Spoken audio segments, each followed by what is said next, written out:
بسم اللہ الرحمن الرحیم۔ محترم ناظرین کرام السلام علیکم۔ محترم ناظرین کرام، آج ہم آپ کے ساتھ حضور غوث اعظم سید عبدالقادر جیلانی رحمۃ اللہ تعالیٰ علیہ یہ کرامت آپ سے شیئر کرتے ہیں کہ ایک قافلہ پر ڈاکوؤں نے حملہ کیا اور آپ نے اپنی نالین پاک کو ہوا میں پھینکا، اور نالین پاک نے کس طرح ان قافلوں والوں کی مدد کی کے بارے میں ویڈیو میں شیئر کرتے ہیں۔ امید کرتے ہیں آپ کو ویڈیو اچھی لگے گی۔ ویڈیو اچھی لگے ویڈیو کو لائک اور شیئر کریں، چینل کو سبسکرائب کریں۔ شکریہ۔ حضرت ابو شیخ ابو محمد عبدالحق رحمۃ اللہ تعالیٰ علیہ اور حضرت شیخ ابو عمر صدیقی رحمۃ اللہ تعالیٰ علیہ آپ کی ایک کرامت بیان کرتے ہوئے فرماتے ہیں کہ ایک مرتبہ ہم 3 صفر منگل کے دن حضور غوث اعظم رحمۃ اللہ تعالیٰ علیہ کی خدمت اقدس میں حاضر تھے۔ آپ مدرسہ میں تشریف فرما تھے کہ ہمارے سامنے آپ نے اٹھ کر وضو کیا اور 2 رکعت نماز ادا فرمائی۔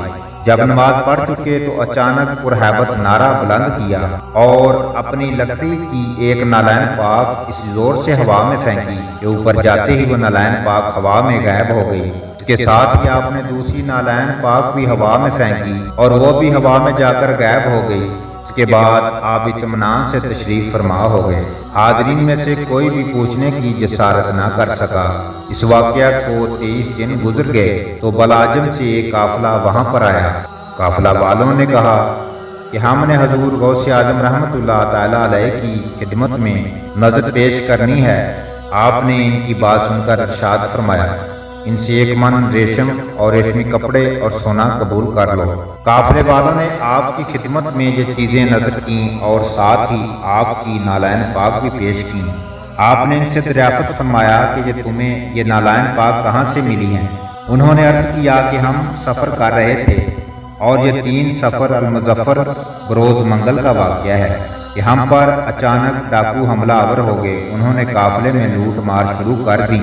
ہم میں سے بعض کو انہوں نے موت کی گاٹ اتار دیا اور مال و دولت لے کر چلے گئے۔ پھر وہ کسی وادی میں پہنچے تاکہ وہاں پر آپس میں مال دولت تقسیم کریں۔ ہم نے بے دل پہ یہ سوچا کہ اگر ہم اس وقت حضور غوث اعظم رحمۃ اللہ تعالیٰ علیہ کو یاد کریں تو ہماری مدد ہو سکتی ہے۔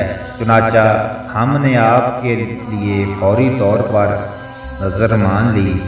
اس کے بعد ہمیں زبردست نعروں کی آواز سنائی دی جس کی ہیبت سے ساری وادی گونج اٹھی۔ اسی سنا میں ہم نے دیکھا کہ وہ ڈاکو نہایت پریشانی اور گھبراہٹ کے عالم میں ہماری طرف آ رہے ہیں۔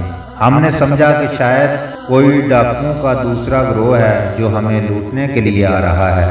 ان کو دور سے دیکھ کر ہم نے فوراً آپس میں یہ طے کیا کہ اپنا تمام مال جو بچ گیا ہے سب ایک جگہ پر اکٹھا کریں اور دیکھیں کہ اب کیا مصیبت ہم پر نازل ہوتی ہے۔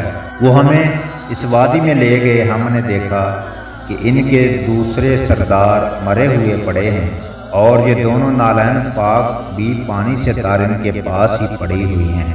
ان ڈاکوؤں نے ہمارا تمام مال واپس کر دیا اور کہا یہ کوئی بہت بڑا معاملہ ہے۔